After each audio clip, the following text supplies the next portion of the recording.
Hey, we're live. Look at that. And we already got people tuning in. That's pretty cool. Yeah, so we just finished up a brew day down here at the Steel Barrel, which is where we do our large-scale batches. First of all, let us know if you can hear this very well. But we decided while we're down here at the Steel Barrel, we would let people ask us questions and kind of give a walkthrough of how commercial day here works. So shoot us your questions. How do they pop up? Will they pop up anywhere on the phone? Yeah, I think they pop up on the phone. Yeah. Oh, here, actually, let me just grab my computer real fast. Zach says, yes, we can hear you. Sweet. You distract him while I grab my computer. All right, I'll distract him. That way I can read comments better.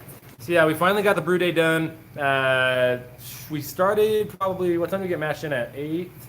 7:30? It was right a little after 8. So right a little after 8. Hi from Texas. Hey, someone's glad they can catch a live video from us. This one's going to be a little bit different than normal live videos just because it's on my phone. And we just figured we'd do it impromptu just to let you guys ask questions while we're down here at the actual brew house, which we are not at all the time.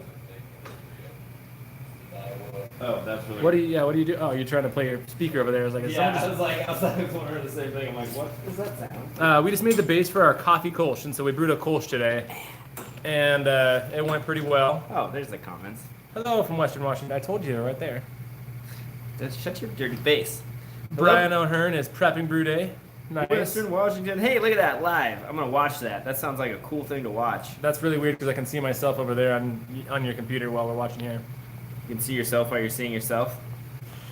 All right, everybody, throw out their questions about commercial brewing that you might have. That's kind of what we're here for today.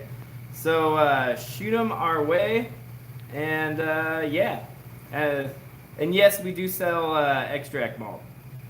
Well, is extract malt? Yeah. Yes, malt extract. Oh, okay. I thought it said extra malt. Extra malt. Do we sell extra malt? I don't know what that's supposed to mean. I think they meant extract. Zach, where are you brewing tomorrow? Where does it go? Oh, okay. Spent grains. Okay, spent grains, yeah. The spent grains we actually give to a farmer, and he just came and picked that up. What, a half hour ago? Yeah, not too long ago. Yeah, so he's a farmer that is raising cattle. We actually have a few different people that kind of run that same situation where they're raising cattle, so they feed the spent grains to their cattle. Yeah, it's a good way to get rid of them. That way we don't have to deal too much with basically all the waste, and there's not an easy way for us to get rid of it other than Logan's compost pile. So having someone come and pick it up is a good deal for us. We don't feel like we need to sell it. Yeah, people So raising win-win. cattle, people raising pigs as well. I know a lot of people will feed it to pig farmers. The bottom line is that spent grains are a fantastic source of nutrients for a lot of different animals, and also are great in compost as well. So Yeah. Someone asked a great question already, which is what's the biggest difference between commercial brewing and home brewing? And so let's break down a little bit some things that'll actually make a flavor difference in the beer. The biggest and kind of most obvious one to me is just the sheer size of what you're making. Not necessarily that the size matters, size does matter. but when you think about it, you have a couple different things at play. For example, you have a heat source at the bottom of a kettle like that. We actually have a jacketed heat source down there, so it spreads over the bottom of the kettle and onto the sides a little bit. But when it comes to things like hopping, the weight and the pressure at the very bottom of the kettle is very different from the weight and pressure at the top of the kettle. So that adjusts things, it changes things in terms of how you would be brewing. A great example is you actually might get a little bit better extract potential off of a beer that is brewed on a larger scale, just because theoretically the boiling temperature at the bottom of that kettle is higher. Yeah, that on top of mashing too. That's another thing, talking about extract potential. So your dead space in all your mash tun and everything else is a lot less proportionally. So a lot of times you'll see a lot higher efficiencies, even using more or less the same methods as you are on a small scale, and that's just because your dead space might be 5 or 10 gallons on our mash tun here, but actually it's 0 here is our dead space technically. Other than what's in the pipes. But yeah, we're at home, it might only be a few quarts, but those few quarts proportionally are a lot higher percentage of a loss situation than it is on a big system. So. Yeah, speaking of things in the mash tun, there's a little bit less work that needs to be done because we've got something called a Grist Hydrator. If you can see it, Loud noises. I was good at it. That thing back there is a grist hydrator. Let me point to it. I can get it. It's that thing right there. The thing that I got right it. in front of. Yeah, it was good. I got it. Right there, that thing. And if you watch Logan's walkthrough of the brewery, you'll know what that does is it actually hydrates the grains before they even get into the mash tun, which means you reduce the risk of dough balls, and you don't necessarily have to stir as much to get the same infusion. I saw one of the very first questions popped up was talking about hop utilization too. Peter, take it away. Yeah, well, hop utilization on the large scale is going to be generally speaking, it's going to be higher, and there's a couple different reasons for that. One is the one that I already kind of talked about, which is that the boiling temperature at the bottom of the kettle is theoretically higher than the boiling temperature you'd have on a home scale, just because there's so much weight and it creates more pressure for the liquid at the very bottom. But the other reason is that on the commercial scale, it takes a long time to get things chilled down, and so if you're not calculating backwards from how long it takes your boiling hot liquid to go through the heat exchanger, then you're missing out on some opportunities to understand your hopping better, I guess is a good way to put it. So you even have to adjust that on the commercial scale depending on how hot your groundwater is. Yeah. Another thing too, I think that a lot of people will say with larger systems is just the overall flow of the boil, because you have so much more space and your hops are circulating a lot within that kettle. That's just kind of a surface area thing as well, versus at home a lot of times your boils will be not super rolly, and we know that, especially just from bagging our hops on smaller scales, that can make a big difference on that surface area and just how the hops get exposed to the beer wort. Yeah, on this system back here behind us over there, there's actually a really good whirlpool mechanism in that, and that whirlpool mechanism makes it so that we don't have to necessarily bag our hops, where even on our 50-gallon kettles we do at the shop, because we don't have the same ability to whirlpool, and the same basically it's a dam that stops all the hop material and the protein break from getting into the heat exchanger, then we do have to bag our hops there if we're doing, especially if we're doing a hoppy beer, just to make sure that it's not going to get through our pump and heat exchanger and clog those up, or cause infections in those that is not easy to clean out. Yeah, infections are never a good thing. Speaking of infections, that's another big difference between homebrew and commercial scales is a lot of things are going to be hard plumbed here, which means that you have to sanitize and clean in a very different way. And that's really where you'll see tons and tons of people talking about CIP, your clean in place processes. And that's why. It's because when you got hard plumbed things, you can't just take them apart, scrub them out, do a visual inspection. And that's when you really have to rely on a lot of hot water, caustic, PBW basically is the same thing. And then, a lot of acid rinses beyond that to make sure that you really thoroughly clean out all those pipes, everything that's hard plumbed, before brewing your next batch of beer. And it's a good practice to get into on the home scale too, because you are used to, on the commercial scale, just making sure that everything that touches your beer ends up touching caustic and or acid at the end of a brew cycle. That's a good way to get it. That's a good habit to get into on the home scale too, if you've got something like a counterflow chiller where you can't necessarily take it apart and see everything in there, or even ball valves every once in a while. Taking your ball valves off and inspecting those is a good way to make sure that you're not going to risk infection. If you use an immersion chiller at home and you have a ball valve on your kettle that you're using to get into your fermenter, that ball valve is an easy spot for bacteria to grow on. Yep. Yeah, no, I think that's a good point, actually, even on a small scale. Anything that's hard plumbed, I would recommend running either PBW or some kind of a caustic cleaner through it on probably not necessarily every single brew day, but on a fairly regular basis. I wouldn't try to do more than 10 brew days without running some kind of a cleaner through that. And I think you'll be really surprised when you do run a cleaner through something like a counterflow chiller, just how much gunk comes out of it. Yeah. So, somebody's asking about if we boil longer.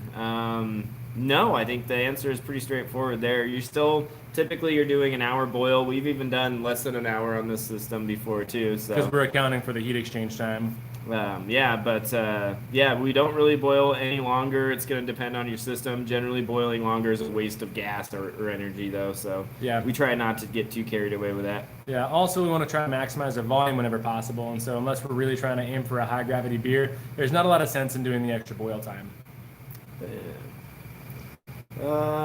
Do you feel it's easier to brew on a larger system and more consistent? There's a couple things you have going at play for you. I think when we're doing lagers or light beers, for us, it's been really, really easy to make really quality light beers on a larger scale. So beers that are crisp and clean tends to be easier for us to make on this scale. And one of the reasons is just the clarifying mechanisms you have. We already mentioned the whirlpool and the trub dam that's in the kettle. That's one mechanism to make sure that you have less proteins that are going into your fermenter. But also, even on the fermentation side of it, we have the ability to keep our yeast in suspension longer on the commercial scale. And that same pressure that played a role in the kettle plays a role in the fermenter as well, and actually helps to clarify your beer. Yeah, I feel like the larger scale really helps with when you're adding fining agents too. Yeah. I don't know why. That's just my personal experience. Hold this for a sec. But yeah, I feel like whenever we go to fine beer in our bright tank, it finds out much quicker on a large scale compared to our smaller 1 barrel scale, for instance.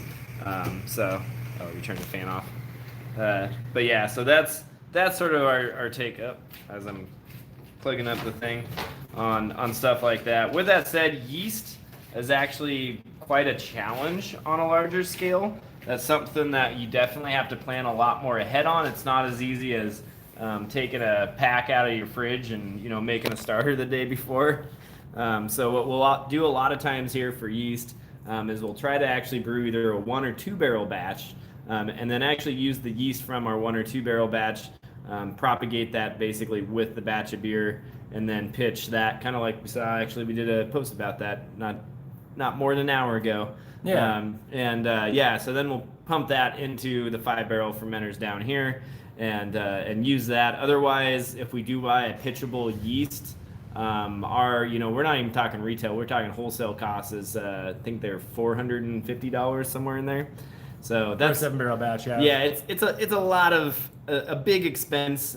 So if we do buy a pitchable, we definitely try to use that for more than 1 beer, and we'll do a simple cone to cone transfer with that. Yeah, the management strategy for yeast is going to be really important in terms of saving money. When you think about it, if you can save that $400, just 5 times, which you're brewing way more than 5 times a year, that's another fermenter. Certainly so. All right, on to our next one. Somebody said, what's a Philly sour? Do you know what a Philly sour is? Not off the top of my head. All right. It's where you take a cheesesteak and you add lactobacillus. Something like that. Somebody said, oh, man, comments are bouncing all over the place. Build-up. Oh, yeah, so just answer the question about the yeast build-up. Do you have a tough time making the jump from homebrew to big system learning Learning curve? Learning curve. Yes, there is a learning curve. We were kind of fortunate to be brewing on both scales kind of in tandem for a long time, so it helped to be able to jump up. There's definitely some things that you have to think about in regards to the larger scale that aren't necessarily intuitive right off the bat, and that does take time. Additionally, each large scale system is different. So even with the experience we have on this system or other large systems, jumping onto a new large system, even if it was the exact same size, would be a little bit of a learning curve. But that said, I wouldn't say it's very tough. Yeah. The very first beers we made on this system, for example, were good beers.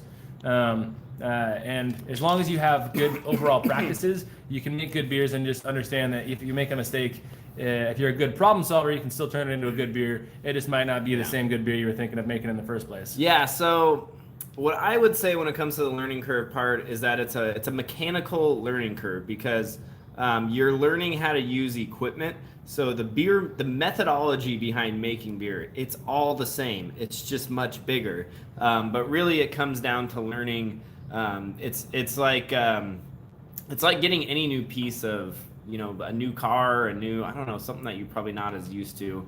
A new scooter, electric scooter, you can tandem ride. But it's understanding, learning all of the different mechanics of a system, especially one like behind us. Yeah. You got to learn that little pad and how to control pumps. Yeah. You got to learn what valves. Variable speed pump versus straightforward pump. Like all that kind of stuff. Yeah, you got to learn what valves to flip when, and how they're going to impact, what effect they're going to have on the beer. and then to what degree that might affect your beer. So really, that's where the big learning curve is learning what a new system does. And I think that's not necessarily the difference between a big system and a small system, but just the difference between a system that you might be used to brewing on and, you know, putting together any kind of new system. So. A lot of our brewer friends actually in the Willa Beer series experience the same learning curve when we make them brew on a mashing bill. Yes, actually, exactly. So yeah, it's just a different way of doing it. Philly Sour is a yeast blend, or it's that new Saccharomyces strain that is being popularized. One of the two. It's something that can looks like can produce lactic acid at the same time as fermenting the beer. So I don't know if that's a co-pitch. We have co-pitch with a lactobacillus strain and a Saccharomyces strain, but there was a new yeast strain that has been getting popularized in the last, I don't know, month or two. That is a strain of yeast that also produces lactic acid. So I don't know which one of those that is, but sounds fun to play with. We have not yet used it. That Inferbs made a good comment a little bit a while back about doing the long boils for barley wines and Imperial stouts, which we have done. It's not hard to do. Like I said, it's just for most styles of beer, it's generally a waste of resources. But yeah, for the really big beers, you will generally do a longer boil, 2-3 hours even. So yeah, 10 hours is I don't know if I want to be down here for 24 hours, but that's a lot of gas to waste too. Yeah, there's that. As for somebody had a really good question about yeast suppliers and whether we stick with one yeast supplier or if we switch up. And Peter? We kind of go all over the board on that, not necessarily as a commercial brewery, but because we're also a homebrew supply store. So we actually have a lot of the yeasts that are available in stock as a homebrew supply store, and we'll plan ahead, say, hey, I need to get rid of this one because the same strain that I want from this brand is about to go old in a month or two, so we'll build it up first and use it rather than let it go bad in the shop. And so that's why we kind of switch around brands. That said, the yeast brand that we've been going most often is Imperial. They're local, they're great to work with, and they make a yeast. So that might be a viable option if you're there. But yeah, generally the closer the yeast manufacturer is to you, the better off you're going to be, just because you're getting fresher, healthier yeast. But yeah, Imperial's done nothing but good for us. They're technically the cheapest yeast per cell on the market still. So it seems like they're expensive, but it's actually just because you're getting more yeast cells to begin with. But yep. That's all I have to say on yeast, other than make sure they're healthy. Is electric viable at a large scale, or is gas better? Depends on how large the scale. Question, so up to about 3.5 barrels, I think electric's fine. Yeah. There are some different things you need to learn when using electric systems, and there is some maintenance that you definitely need to be careful to be doing every single batch of beer. So there's some maintenance required. Anything above that, I think just going with indirect fire, or something like this has a little jacket around it that uses fire from the outside of the kettle instead of directly underneath, and it heats up that whole jacket, or going into a steam jacket. So anything that's going to disperse your heat a little bit more evenly on the larger scale. I think the gas and fire is going to be anywhere in that 5 barrel and up range. I would probably go with gas. Yeah, I actually brewed on an electric 5 barrel system, and it worked remarkably well. And so here's the big caveat to running on an electric system is that the system that I brewed on had 3 15,000 watt heating elements. And this is not something that you're going to be putting in your garage. This is not something that you're just going to kind of be thrown together. The place that I had 3-phase power to it, so you're going to have to make sure that you have a big, expensive 3-phase drop to make something like that work. And then, like Peter said, the maintenance and upkeep on them is going to be a lot more complex than if you have a general gas kettle. We had to pull the elements out between every brew day, basically put them in an acid bath and kind of make sure that they were soaked really well, because otherwise you're going to build up scale on them almost immediately. So that is the one drawback, but yeah, you can make it work. It actually got up to a really nice rolling boil. I would say almost as fast as a system down here, and this thing's definitely got an oversized burner on it. So yeah, it's viable, but definitely has some kind of only ifs involved with it. So have we ever had a stuck fermentation, and if so, how did we overcome it? Us, never. Most recently, actually, in a barley wine that stuck out around 1050. I added some nutrient Vidend and I added some enzyme, and then I roused the yeast. So I blew CO2 up to the bottom of the cone, and that fixed it. So. Yeah, most of the time, rousing your yeast, giving a little extra nutrient. If it's a really big beer, you might have to repitch some healthy yeast. Do we do 5-gallon batches to build up our yeast for the 1 to 2 barrel batches? Yeah, sometimes. Yeah, that's definitely it. So we'll use like 3 or 4 packs in a 5-gallon batch. That turns into a batch of beer that rips really hard. The big thing that you don't want to do is a high alcohol batch or a really hoppy batch. Yeah, mostly because of hop troops. My computer just froze. I'm keeping an eye on the. All right. Do we use DAP? No, we use nutrient that has DAP in it, but we don't use DAP directly. Is beer bad for you for reasons? Absolutely. Small has to be profitable commercially. Probably 1 to 2 barrels. Yeah. That really depends on traffic. You want to make sure. So there are some profitable 1 to 2 barrel breweries in Spokane actually, but they really rely on that walk-in traffic. Obviously, that's zero distribution. A lot of people think that they want to get into distribution, and honestly, a small tap house model with high walking traffic is probably just as good, or if not better, in this market, because this market's going to be really hard to, if you do 10 barrel plus batches and have a lot of beer you got to try to get rid of. Yeah. This is a hard market to dive into, and so I would say a good sweet spot is probably that 3 to 5 barrel, and aim for a tap room with high walking traffic by Yeah, definitely. Yeah, especially because distro just gets so tricky. I know Iron Goat did that for a while, where they were trying to distro some. Yeah. And it's just, unless you're gonna basically hire somebody, make a butt ton of beer, and just get the sheer volume over profit margin, then I think distro is just not a viable option right now. Because really, like Peter said, a 3-barrel brew house, if you can do a 3-barrel brew house, get yourself 4 or 5 fermenters, and sell all that beer in house and turn it over on a regular basis, you're gonna have plenty of profits to work with, because selling that by the pint is way better margins than trying to distribute. Whereas to get essentially the same profits for your time, distribution wise, you're probably looking at least a 15 or 20 barrel brew house to try to get those same amount of profits, which at that point, you're talking about $100,000-$200,000 investment to a pretty cool $1 million investment, and everything that you're gonna have to put in there. So someone asks, steam jacket systems, are they gas powered? Yeah. Usually steam jacket systems, basically what they do is they have a boiler that is hooked up to natural gas. I've seen electric ones too, but yeah, usually the boiler is hooked up to natural gas, and then that's what runs the system. Yeah, they're fantastic systems, by the way. They are probably the fastest way to heat beer up, but they are also complex. Kind of same thing as the electric thing, right? To where everything has its pros and cons. Yeah. Because the steam systems, you got to have a separate room, at least here in Washington, with there's a bunch of licensing stuff that goes into getting a steam system. Blow up proof room and I don't know if anyone in Spokane has a steam jacket system. The only one I know of is it's Northern Lights now, but used to be Orlison. Yeah, that's the steam system there. Yeah. Well, should we show them around a little bit? All right, show them around. Yeah, I'm trying to switch Thank hands. goodness, because you're killing me here. Gas is cheaper than power. So we'll walk you around a little bit. This is our mash tun. It's got a obviously side man door here.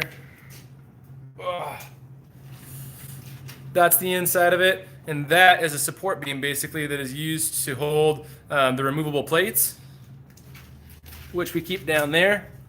Those things we assemble and put in, and they are very sturdy. So obviously the grain goes into our mill right there, and then up our auger into the whatever that's called, grist hydrator. And that's how grain gets in the mash tun. You want to see a beer room. We do have beers here. What type of beers are you brewing on commercial setup? On the big setup, a lot of times we're brewing our light or sessionable beers. We kind of answered this one a little bit earlier, but we think that it's a lot easier to get crisp, clear beers on this big setup, where it might be easy to infuse really big flavors on the small setup. So a lot of our big flavored beers, our juicy IPAs and stuff, we use in the small setup. Also because those are going to be burned through a little bit faster. we want to make sure that those beers are super fresh. And so our 1 to 2 barrel size, perfect for the juicy IPAs. This big size, perfect for our blonde, for our coffee kolsch, any light amber, anything like that. Our pump no longer leaks. That's cool. We got a pump. At home scale, the efficiency of a gas is pretty bad. Oh yeah, I can see that for sure. You want to run them through what's next? They want to see beer, so let's give them beer. Hopefully this doesn't have a bunch of suckback in it. Hopefully. This is the beer we made today. Yeah, so the beer we made today is in this tank right here. You can see it's sweating a little bit. Currently at 60 degrees. We got the temperature set for 62 because this is going to be a Kolsch-ish beer. Kolsch style, we're going to low and slow it. Alright, so hopefully we got a little pressure. We'll see here. Let's see if it's already fermenting. Suck back already down here. So that's something actually, even at home you'll get is suck back. So as this cools down any of the headspace in here, we actually seal this guy off. And that way we're not sucking in any of the nasty air that might be around here. So I try to seal that off until I know we got some fermentation. So we'll see if that tries to suck any of that liquid up. And it's actually like perfectly neutral right now. That one. It's a 7-barrel brew house, 6.5 to 7 tank. It kind of depends on what you want to use what your model is. For kegging and distro, the bright tank's going to be the better option. It's going to be the more cost-efficient option. But for in-house purposes, especially if you specialize in IPAs or do a lot of IPAs, the unit tanks are magical. They make making IPAs really, really good. Oh yeah, unit tanks are the way to go for EPAs. Yeah. I don't know, you can make them without them. But yeah, you need a little like kind of sponge and these things. Dump your hops. Much love from Greece. Thank you. Auto stir. Shall we sample beer? Yeah. Get a cup for you to sample beer. Actually, I still need to get a final hydrometer reading, so. You're gonna grab a final gravity. Here, all right. So the nasty hydrometer check. Maybe we'll a wide angle lens would be great right now. Peter, nice eyes. Thank you. It's my cell phone. It's not an actual camera. We're just finishing up a brew day, so we figured we'd do some Q&A for people who want to check out the brew house. That is the brew stand, by the way. All right, we got beer to sample. Thoughts on lager tanks versus general purpose unit tanks? Lager tanks are, for our use, they're impractical, but they definitely, if you've got the space, they definitely are good. You just need a really big warehouse. I guess you can vertically stack them too. That's the CO2 monitoring area. Yeah. Something like that. Whenever you have a... Oh, I gotta grab something fast. Hang on. It's gonna be super loud in there. Stall them. Stall them. You need to grab Yeah, so if you've got the money for it, that lager tanks are actually really nice, but it's just not something that's in our cards in the near future. Have you seen any sample value? How hard would it be for us to add a larger system to our store setup? We plan to, so hopefully not too hard, but it will take some finagling, and it'll also probably take up some space that we really like. It'll be super easy once we get about 80 grand. How often do you break hydrometers on an industrial scale? Yes. I have never broken one in my entire life. / I did not break. My entire life has been 3 weeks. Yeah, I broke one like 2 days ago. Really? Another one? Yeah. Is the future of equipment electric, steam, or fire? Probably a combination of electric and fire. Wow, a keg. We have not tried Fantasia hops. That's a fun one. We did just bring in, maybe no samples. Maybe no samples. We did just bring in African Queen and Southern Passion hops, so those are gonna be the next ones that we try. Might have yellow as samples. Logan was trying to get me a sample glass, but apparently we don't have glasses to sample with. We're gonna yellow a sample. Oh no. Where's a? Logan's about to waste a ton of beer by basically throwing. Waste a ton of beer. He's gonna butterfly valve a sample. Where's an elbow? Sounds like a great idea, Logan. I've got a butterfly valve. All right. No, this is perfect. So this is the difference. This is the difference / not difference between home brewing and commercial stuff. Yeah. All right. Yeah, I got those from Yakima also. Okay. Are you ready for it? I'm ready for him. Yeah. Man. All right. So here's what I got. I got a simple elbow in our sample glass. So I don't have a sample for it, but there is a ball valve there. This is a terrible idea. You're a terrible idea. I don't know if I should go all in there. My connection might cut out. Hang on. I'm more worried about the reception going out when I go in there. What could go wrong with opening that valve? We're about to find out. All right, perfect. So here's Logan being Logan. Yeah, this is our bright tank. We have Count Chocula in here. For all of these that want Count Chocula. Fun facts, this will not be ready for a while. Alright. When you don't have a sample port, you can always go. It is only at like 8 PSI right now. So. We've got like 8 PSI? Yeah. So, make sure that's on there good. And there's probably an air pop bubble in there too, so that's alright. Probably gonna lose a little CO2. See? Look at that. I thoroughly expected you to just waste that glass.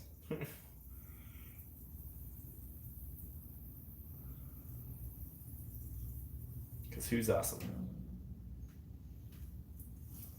Because I'm dribbling. It's alright. Little dribbles to be expected. We've got like 8 sample valves at the store, but apparently none here. So, is what it is. Make sure. It smells fruity and chocolatey. That's actually really good. Count Druncula commented your pour or complimented your pour. That right there is the difference between a good brewer and a bad brewer. What scale of hops do you purchase? 10 pounds, 50 pounds? We actually almost always purchase 1 pounders just because we use everything in the store. But if we're planning ahead for a batch that uses a single type of hop, then we'll go ahead and do the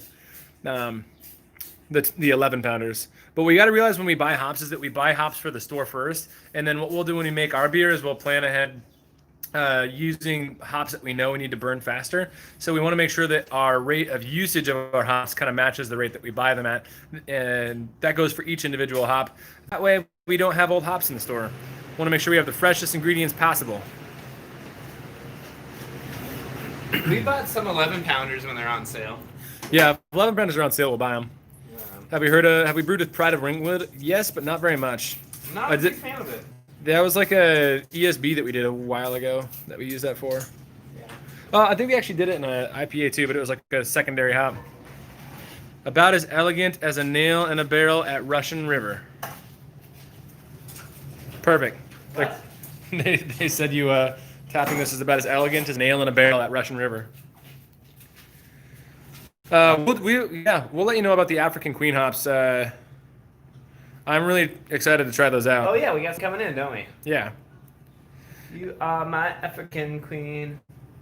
That sounded like a fun. Have you brewed with any of the African hops yet? No, we do have is it Southern Cross? No, that's a New Zealand hop, I think. We ordered some. We'll be playing with them soon.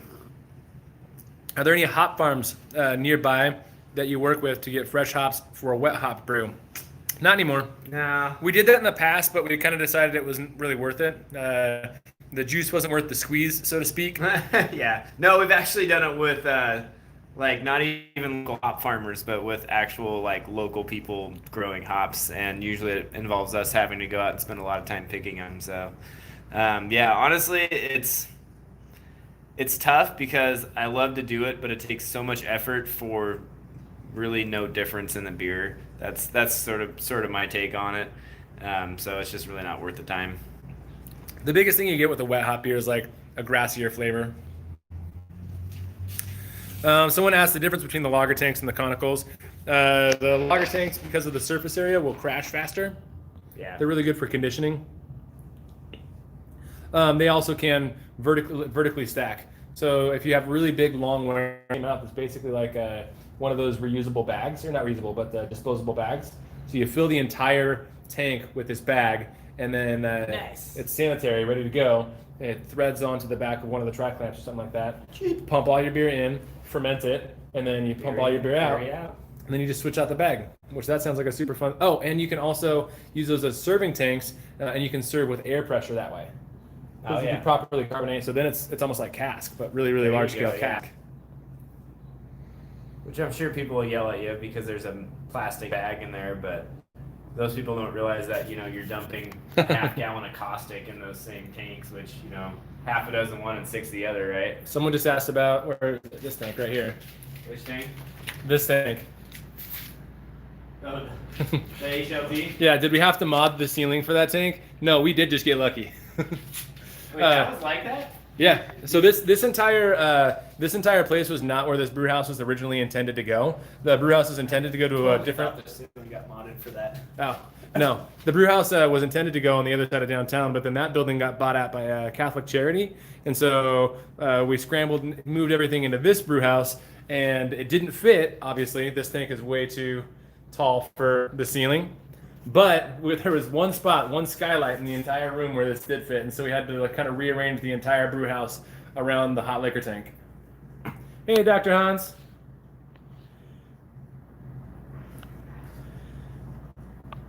Cause it's 5 o'clock. Yeah. All right, what's All right. next? Anything else you guys want to see besides just me drinking? Any more questions before we close this out? It's been a I was gonna say- 36-minute live stream. I gotta pee, so. And that floor drain's a calling. The floor drain that we have at Genus is actually better than the floor drain we have here. Oh yeah, yeah, that would be a big difference when you invest in a brew house. Just get a good quality floor drain. I can't stand the one here. This was not meant for a brew house, so please give a floor drain. Hey, also give us a like. Yeah, everybody, there's only 14 likes. 15 now. Haha. Nice. Good job, guys. All right, thanks everybody. Yeah. Can I pee? Found issues with different temperatures in various parts of the brew house. Yes, when our glycol chiller goes out. I don't want to talk about the glycol chiller going out. Dr. Hans Brewery. Yeah, you can go beat. I'll just read through and see if there's any last questions. My farmhouse auto is currently sitting in about an inch of trub with another half inch of yeast That ride for sure. on top of it. Is it better to bottle in a couple weeks and age out, or just let it ride? By the way, when the phone gets really close to my face, it's because I have really bad eyesight. I cannot read. I would actually better to bottle in a couple weeks and age out there. I would bottle it and age it out. I don't mind the little yeast in my bottle, honestly, unless it's going to be like super high temperature swings in the bottle, in which case long term can get you that's a time where you can actually get autolysis. But as long as you got a nice good cellar, 50 degrees, something like that, ride it out in the bottle. That's the way to do. One side of the room being hotter or colder than the other side for different temperatures in various parts of the brew house affecting fermentation temperatures. No, because everything here is jacketed, and so we've got really good PIDs on everything to make sure that our fermentation temperatures are good. The brew house will heat up a ton because there's not good air conditioning in this when we're running the brew house, and there's a lot of hot water that we're pouring on the floor. So when that happens, it's good to have glycol for that reason. It keeps the beers in the same temperature range. What's the most expensive beer that I have brewed? I spent $1,200 on the Count Chocula that's in my hand right now, so far. And it's going to be 6 barrels of beer. The most expensive 5-gallon batch of beer, though, that one's probably in like the 200 range. So our cost per gallon definitely goes down as our scale goes up. Yeah, so it's that versus infrastructure. That's the give and take. I mean, buy as big of a system as you can, as long as you can sell the beer. But yeah, because I mean, labor becomes very, very small as you scale up. Whereas, yeah, on a small size, wow, words are hard. Labor is very expensive on a 1-barrel system. Yes. So ingredients don't care as much. Yeah, but that's a give and take too. A 1-barrel system is going to cost you $20,000 to get started on. A 7-barrel system is going to cost you $200,000 to get started on. You're going to be able to make 7 times the amount of beer on your $200,000 system versus your $20,000 system. We almost always do some sort of spunding, but that's not the entirety of our carbonation. So we try to save CO2. Someone is asking if we carbonate naturally with a spunding valve or just carbonate with injecting CO2. We try to save the money and as much as we can, yeah. But at the same time, you're not going to carbonate all the way unless you're crashed out, which means you gotta make sure your yeasties are finished, which would also mean that you'd have to, at 65 degrees Fahrenheit, you'd have to have your spunding valve set at like 35 psi, which most tanks won't go up to. So we'll usually spun about 15 psi. That'll give us half the CO2 we need, and then force carb the rest of the way. Did that answer that? I feel like that did a good job answering that. Yeah, it did. Dr. Hans says he carbonates naturally with a spunding valve. It's the better way to go, honestly. Hey, we got up to 30 likes. Nice. All right, unless there's anything specifically that you guys want to see, we're probably going to start working on wrapping this thing up. It was just kind of an off-the-cuff. Wanted to show you guys the brew house at the end of a brew day. It was a pretty easy brew day, so we're actually done earlier than my... you set your spunding valve to 35 psi? Wow. Damn. We set ours to 15 to 18. Yeah, we don't like to blow up tanks. Yeah, I don't think our tanks can handle What that. kind of tank is he on? I don't know. That's an impressively stout tank. Watch, he'll be like, it's a stout tank. I know he uses the Fermentasaurus a lot. But anyways, yeah, we wanted to kind of share the brew house stuff with you, show you where we brew since we're not here very often. We're normally at the shop. We see me or Logan? Logan? I was the one with the stash. We'll see. We'll see how my wife says. All